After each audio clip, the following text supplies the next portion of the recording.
Hey everyone, welcome back to my channel. I'm Kanika and you are watching Next Way. So guys, आज इस particular video में we are going to discuss about what is JRF award letter. So हमें से बहुत सारे लोगों को पता ही नहीं होता कि JRF award letter होता क्या है, ठीक है।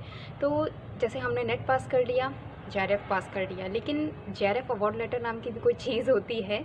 So अगर आपको पता है बहुत अच्छी बात है, but if you don't know about it, in this video I will discuss important points about this JRF award letter. So exam pass करने के कितने दिन बाद आपको ये मिलता है, इसकी क्या इम्पोर्टेंस है, स्कॉलरशिप आपको इसी अवार्ड लेटर से मिलती है या इसके लिए केवल नेट पास करना ज़रूरी होता है और JRF मतलब पास करना ज़रूरी होता है। So guys, I would like to request all of you, if you are new to the channel, please don't forget to subscribe this, and if you are preparing for NET JRF music, this channel will definitely help you, so don't forget to subscribe, like and share. So let's start our video. तो first of all मैं आपको ये बताऊंगी कि पहले JRF award letter होता क्या है। तो देखिए, जब आप नेट JRF का एग्ज़ाम पास कर लेते हैं, उसके बाद जब आपका रिज़ल्ट डिक्लेयर होता है, लगभग 1 से 2 महीने रिज़ल्ट डिक्लेयर होने में लग जाते हैं। सो ये NTA के ऊपर अब डिपेंड करता है, क्योंकि पहले UGC इस एग्ज़ाम को कंडक्ट कराता था और जब मैंने एग्ज़ाम दिया था, मींस मैंने क्रैक किया था UGC नेट का JRF, उस तब वो था जुलाई 2018। ओके, सो रिज़ल्ट आने के बाद मतलब लगभग सितंबर में ये रिज़ल्ट आया था और नवंबर में मेरा JRF का अवार्ड लेटर आ चुका था। सो गाइज़, ये जो अवार्ड लेटर होता है, सबसे पहले तो हमें ये पता होना चाहिए कि इसी के बेस पर हमें स्कॉलरशिप मिलती है। यानी अगर आपके पास केवल और केवल मार्कशीट है जो आपने नेट से डाउनलोड की है और जिसमें लिखा हुआ है कि qualified for net and JRF means assistant professor and JRF, वो काफ़ी नहीं होती, उसके बेस पर आपको स्कॉलरशिप नहीं मिलती है। तो हम देखेंगे यहाँ पे कि JRF का अवार्ड लेटर होता कैसे है।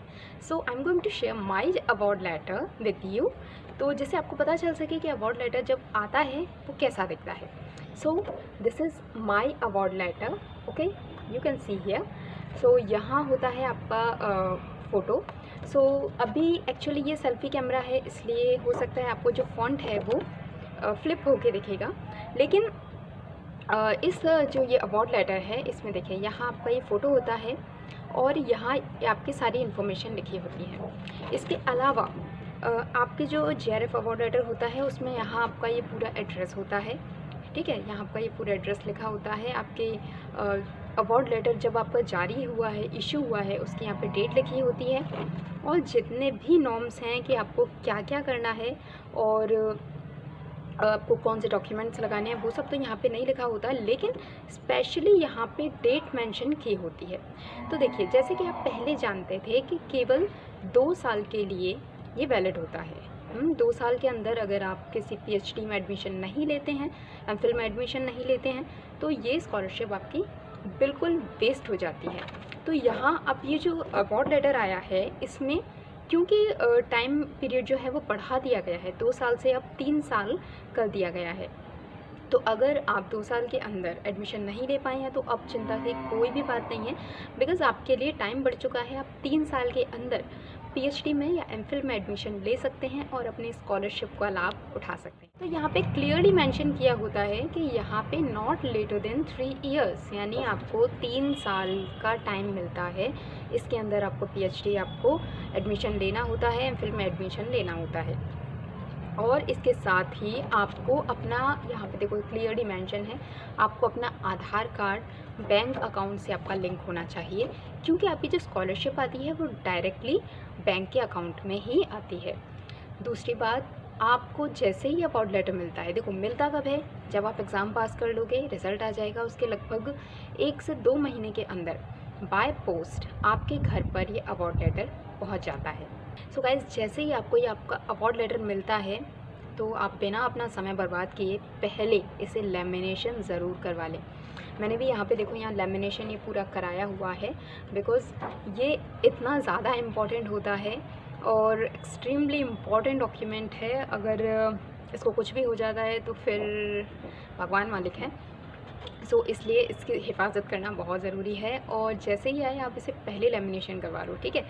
फिर इसके बाद बात आती है आपको PhD में एडमिशन लेने की। सो गाइज़, जैसे ही आप PhD में एडमिशन लेते हो, अगर आपकी यूनिवर्सिटी में प्री पीएचडी कोर्स वर्क है तो वो आपको पहले कंप्लीट करना होता है, क्योंकि उसी के बाद आपका पीएचडी का जो रजिस्ट्रेशन नंबर है वो आपको मिलता है। और इस अवार्ड लेटर के बारे में मैं आपको थोड़ी सी चीज़ और बता दूं कि यहाँ पे देखो सबसे नीचे यहाँ कुछ नॉर्म्स दिए हुए हैं यूजीसी की ओर से ही, ठीक है। तो क्योंकि जब मैंने पास किया था तो इसे यूजीसी कंडक्ट कराता था, और इन्होंने यहाँ पे दिया हुआ है कि अगर आपने फेलोशिप के दौरान मतलब पीएचडी के दौरान अगर कुछ भी ऐसा मिसकंडक्ट आपका मिलता है, आप ढंग से रिसर्च नहीं कर रहे हैं या अनसेटिस्फैक्ट्री आपकी प्रोग्रेस है रिसर्च वर्क की, या आप किसी एग्ज़ाम में फ़ेल हो जाते हैं, या फिर आप किसी अदर सोर्स से मतलब जेआरएफ तो आप ले ही रहे हैं और किसी अदर सोर्स से भी आप अगर स्कॉलरशिप ले रहे हैं तो या कोई और फैक्ट आप छुपाते हैं जो कि आपको नहीं छुपाना है, तो ऐसा कोई फैक्ट छुपाने पर या ऐसी कोई कंडीशन होने पर जो भी यहाँ पे इसमें दी हुई है, क्लियरली दी हुई है, तो आपका ये जो जेआरएफ की स्कॉलरशिप है वो रोकी भी जा सकती है। और साथ ही अगर आप इससे पहले थोड़ी बहुत स्कॉलरशिप आपके अकाउंट में जा चुकी है वो भी आपसे वापस ली जा सकती है। So guys don't try to misguide them, okay. जितना भी हो सके आप अपनी सही इन्फॉर्मेशन अवेलेबल कराइए। और इस जेआरएफ अवार्ड लेटर की इम्पोर्टेंस इतनी होती है कि जब आप डॉक्यूमेंट अपने सबमिट करते हैं तो उसमें आपको अपनी मार्कशीट नहीं लगानी होती, okay.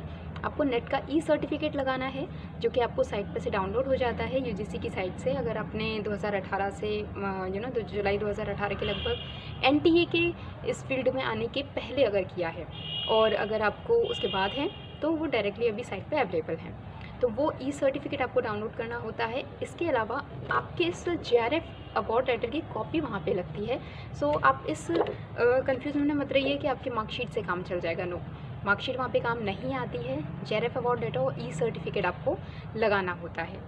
So I hope guys आपको ये इन्फॉर्मेशन समझ में आई होगी और आपके लिए यूज़फुल होगी। जैसे ही आप नेट जेआरएफ को पास कर लेते हैं या पास कर चुके हैं और कुछ भी कन्फ्यूज़न है आपके मन में जेआरएफ को लेके, तो आप कमेंट बॉक्स में कमेंट कर सकते हैं, पूछ सकते हैं कैसे स्कॉलरशिप को हम अपने अवेल कर सकते हैं।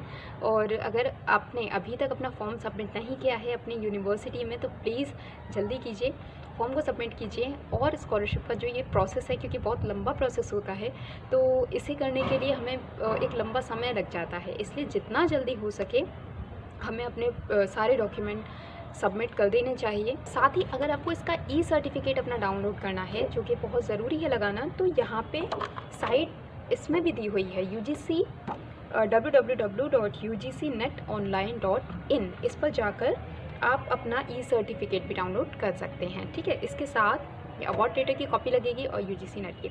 इसके अलावा जेआरएफ की स्कॉलरशिप प्राप्त करने के लिए आपको अपनी यूनिवर्सिटी में एक फॉर्म सबमिट करना होता है, उसके लिए बहुत सारे डॉक्यूमेंट्स की ज़रूरत होती है।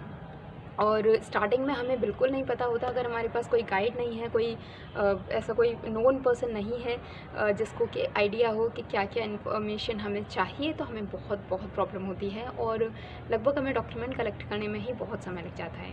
So guys I will make a video on this topic, हमें क्या डॉक्यूमेंट्स चाहिए, हमें किसे सेल्फ अटेस्ट करना है, हमें किससे साइन करवाने हैं, कहाँ पे सील लगेगी, और जितने भी अदर डॉक्यूमेंट्स हैं वो सबका एक पूरा video I will upload very soon. So I hope आपको ये वीडियो ज़रूर पसंद आया होगा। और अगर आप जेआरएफ पास कर चुके हैं या पास अभी नहीं भी किया है तो ये इन्फॉर्मेशन आपके लिए ज़रूर काम आएगी, ऐसी मैं आशा करती हूँ। So don't forget to subscribe my channel. Thank you so much.